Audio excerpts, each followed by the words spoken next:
Hello students, मेरा नाम परितोष कुमार हुआ और Paritosh sir chemistry class YouTube class में आप लोग का स्वागत है। कैसे हैं आप लोग? उम्मीद करता हूँ अच्छे होंगे, मैं भी अच्छा हूँ और सेफ रहिए।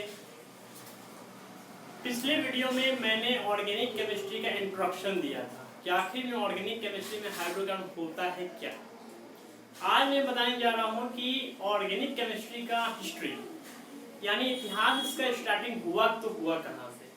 तो इसका इतिहास जो होता है वो 1625 में लेमड़ी ने स्टार्ट किया था। लोमड़ी मत कहिए, लेमड़ी ने स्टार्ट किया था क्या कि उसने बोला था क्या कि जितने प्राकृतिक जो पदार्थ होते हैं, नेचुरल सोर्सेस होते हैं, उसको 3 क्लास में डिवाइड किया गया: एनिमल्स, वेजिटेबल्स एंड मिनरल्स।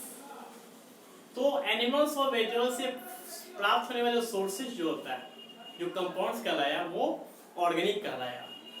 और मिनरल से प्राप्त सब्सटेंस जो होता है उसको इनऑर्गेनिक बोला गया बाद में। लेकिन वो फर्स्ट साइंटिस्ट कौन थे? वो फर्स्ट एंड लेबोजियर ही था, जिसको केमिस्ट्री का फादर बोला जाता है। उसने प्रूफ किया था, रिसर्च किया था, और रिसर्च के बाद उसको मालूम चला कि जितने भी सब्सटेंस एनिमल्स से, प्लांट से ऑब्टेन होते हैं, वो सारे सब्सटेंस में कार्बन हाइड्रोजन किसी न किसी रूप में प्रेजेंट होता है, मैक्सिमम अमाउंट में प्रेजेंट रहता है।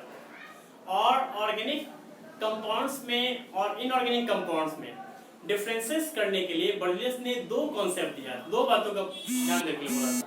पहला बात ये बताया हमने कि ये हमेशा ऑर्गेनिक कंपाउंड इनऑर्गेनिक कंपाउंड से डिफरेंस इस मामले में आगे होता है कि ऑर्गेनिक कंपाउंड कभी भी लॉ ऑफ केमिकल कॉम्बिनेशन को ओबे नहीं करता है, पालन नहीं करता है। दूसरा चीज कि ऑर्गेनिक कंपाउंड का जो फॉर्मेशन होता है वो वाइटल फोर्स ऑफ थ्योरी यानी जैविक शक्ति से कहीं ना कहीं जो होता है वो ऑरिजिन होता है, वो जिसमें बहुत ही पहले बहुत से साइंटिस्टों ने बोला था भी क्या कि टोमेटो से हम लोग को प्राप्त हुआ ऑक्जेलिक एसिड, सेब से प्राप्त हुआ मैलिक एसिड, इमली से प्राप्त हुआ टार्टरिक एसिड, नींबू या संतरा के सिट्रिक एसिड, रेड एंड से प्राप्त हुआ हम लोग को फॉर्मिक एसिड।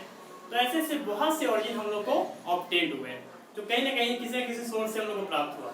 लेकिन स्टार्टिंग जो होता है 1815 में, 1815 ईस्वी में बर्जेलियस ने किया था जीवन शक्ति का सिद्धांत है, जिसको बोलते हैं वाइटल फोर्स ऑफ थ्योरी। उनका कहना था कि किसी भी ऑर्गेनिक कंपाउंड को प्रयोगशाला में नहीं बनाया जा सकता है, तो आखिर कहां से वो प्राप्त होगा? तो वो वाइटल फोर्स यानी जैविक शक्ति के प्रभाव से वो ऑब्टेन होता है, किसी न किसी सोर्स से पाया जाता है। जैसे मैंने बताया था अभी कि रेड एंड से बनता है फॉर्मिक एसिड, ठीक है, फॉर्मिक एसिड, टमाटर से ऑक्जेलिक एसिड ऑब्टेन हुआ आपका, नींबू या संतरा के रस से सिट्रिक एसिड, इमली से टार्टरिक एसिड। तो ये सारे ऑब्टेन किसी न किसी सोर्स से वो प्राप्त होता है। जैसे कि प्लांट्स और एनिमल्स, प्लांट्स और एनिमल्स के जितने भी पार्ट होते हैं वो सारे उसके सोर्सेज से ही जो होते हैं ऑब्टेन होते हैं। जैसे कि रबर, एल्कोहल, कार्बोहाइड्रेट, ये सारे प्लांट्स से ऑब्टेन होते हैं। अब एनिमल की बात करेंगे यहाँ पर तो मिल्क यानी दूध, कर्ड यानी दही, ये सारे सब्सटेंस होते हैं वो एनिमल्स के सोर्सेज से ऑब्टेन होते हैं। तो उनका कहना था कि किसी भी ऑर्गेनिक कंपाउंड को लैब में नहीं बनाया जा सकता है। लेकिन 1828 में 1828 में उनके एक बहुत ही प्रीशियस हैं, जिसको डिसिपल ऑफ बर्जेस यानी आज्ञाकारी शिष्य बोला जाता है, ऐसा शिष्य जो आज्ञाकारी होता है। तो उनका नाम था फ्रेडरिक बोहलर, जो जर्मनी के बहुत बड़े रसायन शास्त्री बने थे। बाद में उसमें स्टडिंग कर रहे थे और उनके स्टूडेंट भी थे। उन्होंने अचानक अलग अलग कंपाउंड को गर्म करके देखा, कुछ नहीं मिला। लेकिन अचानक एक्सीडेंटली उन्होंने क्या किया कि एक इनऑर्गेनिक कंपाउंड का यूज किया। और वो इनऑर्गेनिक कंपाउंड कौन था? तो वो इनऑर्गेनिक कंपाउंड यानी अकार्बनिक यौगिक जो था वो था ammonium sulphate. Ammonium sulphate, SO4 sulphate बोलते हैं। SO4 के पहले H लगेगा, उसको बाइसल्फेट बुलाया जाता है।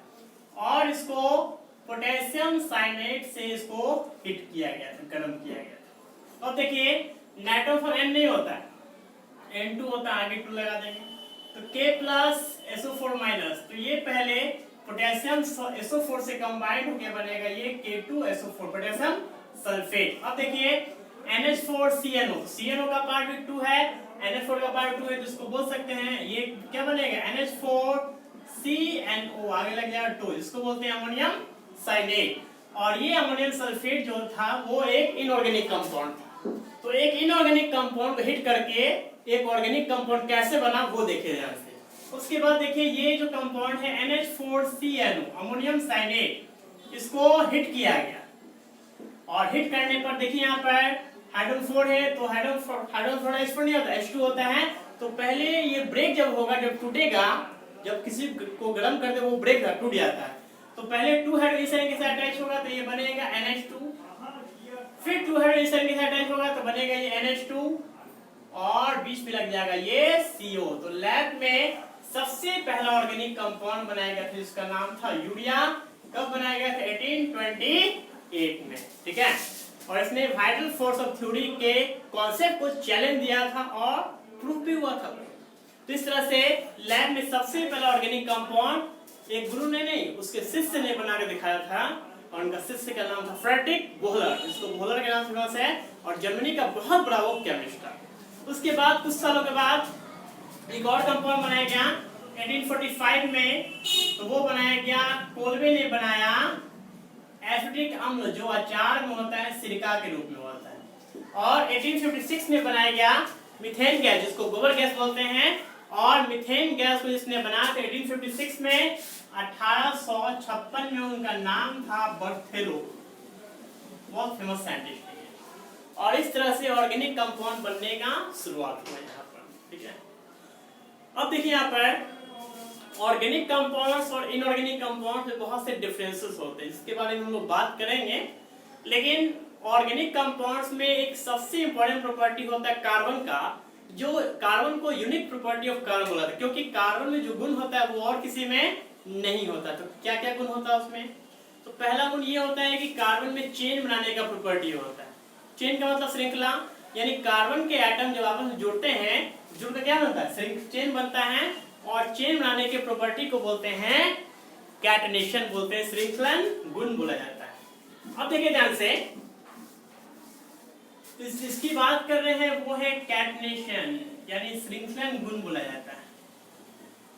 देखिए ये होता है क्या कि कार्बन के परमाणु आपस में जुड़ते जाएगा और कहीं भी आ देखिएगा ऊपर नीचे शाखा ब्रांच नहीं बनता है, तो इसको बोलते हैं नॉर्मल चेन बोला जाता है।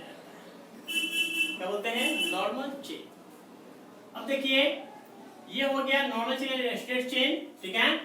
और ऊपर या नीचे कहीं भी एक जगह सिंगल ब्रांच बनता है तो इसको बोलते हैं आइसो चेन बोलते हैं, ठीक है। और तीसरा चेन जो होता है ये हो गया नॉर्मल चेन, ऊपर भी एक चेन बनता है ब्रांच चेन और नीचे भी एक चेन बनता है, तो इसको बोलते हैं नियो चेन बोला जाता है। तो देखिए नॉर्मल चेन जो होता है सिर्फ स्ट्रेट चेन होता है, सिर्फ सीधा श्रृंखला।